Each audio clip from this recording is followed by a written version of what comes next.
Setiap pejabat fungsional terapis gigi dan mulut tentu harus mengetahui bagaimana penyelenggaraan uji kompetensi. Dalam video ini, kita akan menyimak bagaimana proses penyelenggaraan, metode uji dan mekanisme uji kompetensinya dari persiapan berkas-berkas kelengkapan sampai terbit sertifikat uji kompetensi.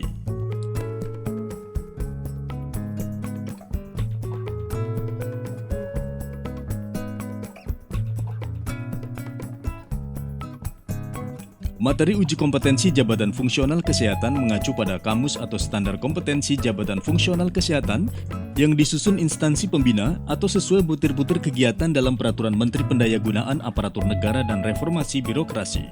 Jabatan fungsional TGM ada dua kategori.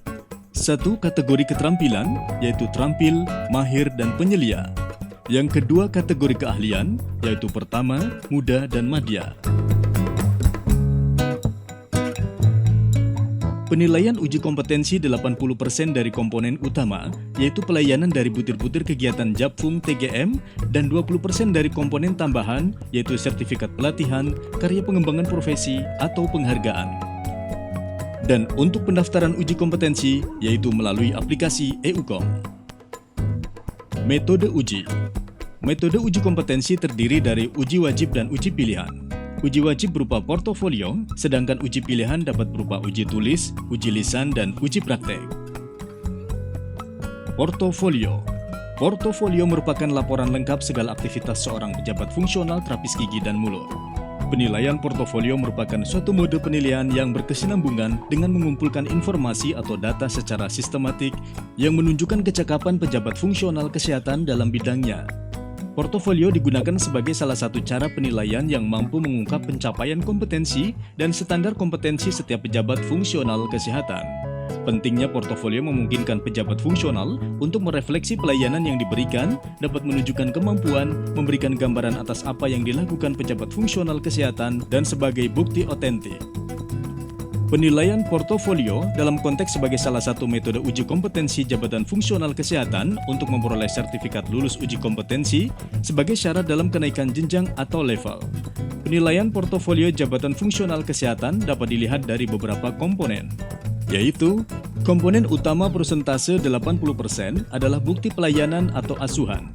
Penilaian komponen pelayanan atau asuhan ini mengacu pada butir kegiatan jabatan fungsional dengan kriteria 75% sampai dengan 80% komponen pelayanan atau asuhan berasal dari kompetensi pada jenjang yang sedang dipangkunya, dan 20% sampai dengan 25% komponen pelayanan atau asuhan berasal dari kompetensi yang akan dipangkunya. Komponen tambahan persentase 20%.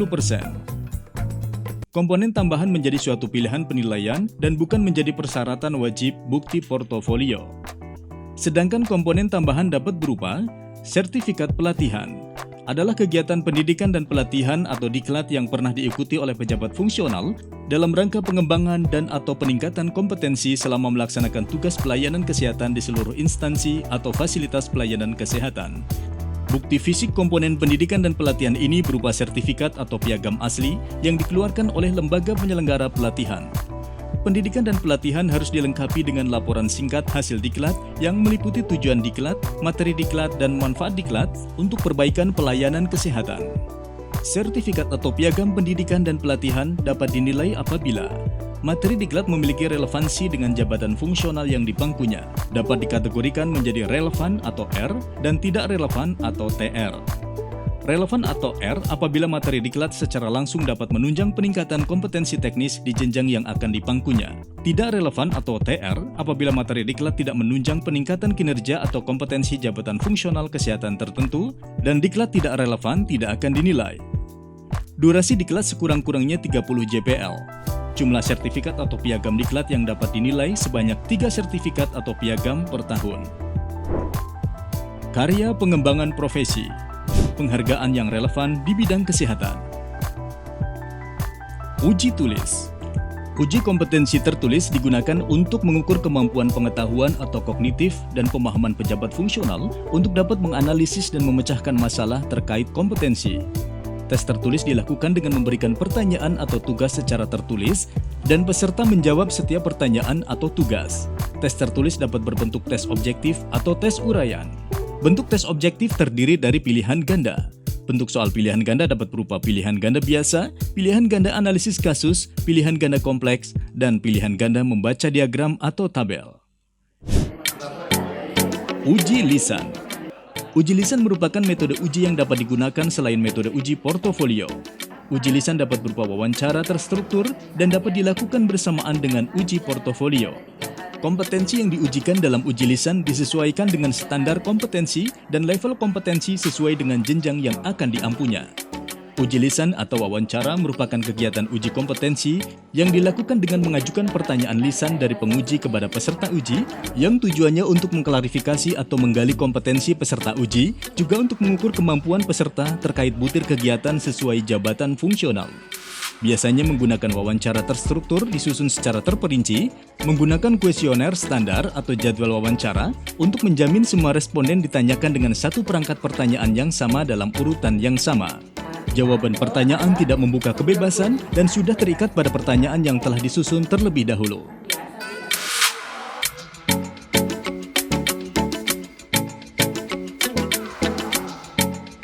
Uji kompetensi praktik. Uji praktik merupakan ujian praktik atas tindakan atau prosedur dari masing-masing jabatan fungsional kesehatan untuk melihat kemampuan peserta uji dari aspek pengetahuan, keterampilan, dan sikap. Dibuat dalam bentuk checklist tindakan, diambil dari standar prosedur operasional fasilitas pelayanan kesehatan peserta uji kompetensi.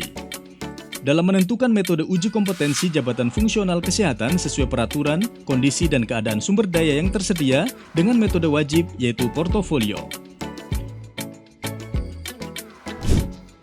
Selanjutnya, sebagai calon peserta uji harus mampu melakukan tahapan-tahapan uji kompetensi sesuai mekanismenya. Yang pertama, asesmen mandiri. Salah satu tahapan yang harus dilalui dalam proses asesmen adalah asesmen mandiri atau self-assessment. Asesmen mandiri merupakan penilaian kemampuan diri sendiri. Dengan melakukan penilaian diri sendiri dengan jujur, peserta uji akan mengetahui apakah dirinya mampu untuk melanjutkan asesmen tersebut. Bahkan, baik peserta ujinya maupun asesornya sudah dapat melihat kemungkinan hasil asesmen, kompeten atau tidaknya. Sehingga pada waktu asesmen, peserta uji sudah mempersiapkan mentalnya karena sudah mengetahui kemampuan dirinya berada di level kompetensi yang mana. Dalam melaksanakan asesmen mandiri, hal-hal yang harus diperhatikan dalam penilaian diantaranya, portofolio.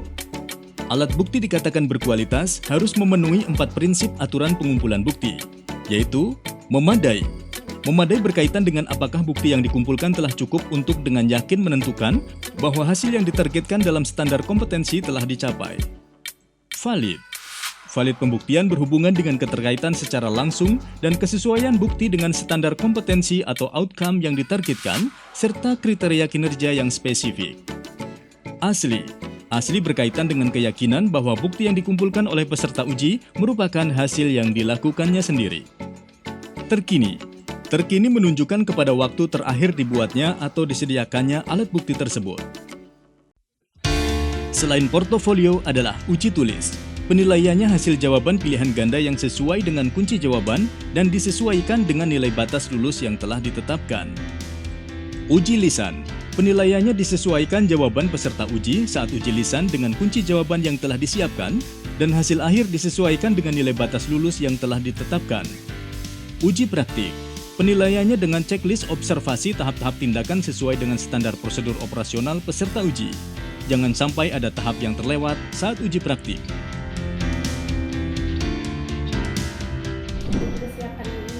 Mekanisme uji yang kedua adalah pra-assessment atau konsultasi pra-uji. Adalah peserta uji mendapatkan informasi tentang standar kompetensi, bahkan juga rincian pekerjaan yang akan diakses, sehingga peserta uji memahami benar asesmen apa yang akan diikutinya.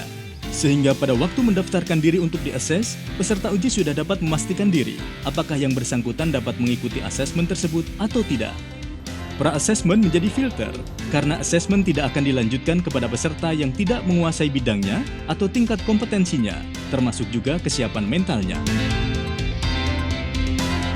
Dalam pra-assessment, berkas administrasi yang disiapkan, SK jenjang Japfung terakhir, surat izin dari pimpinan untuk ikut uji kompetensi, SKP 1 tahun terakhir bernilai baik, surat bukti pendaftaran online uji kompetensi jabatan fungsional.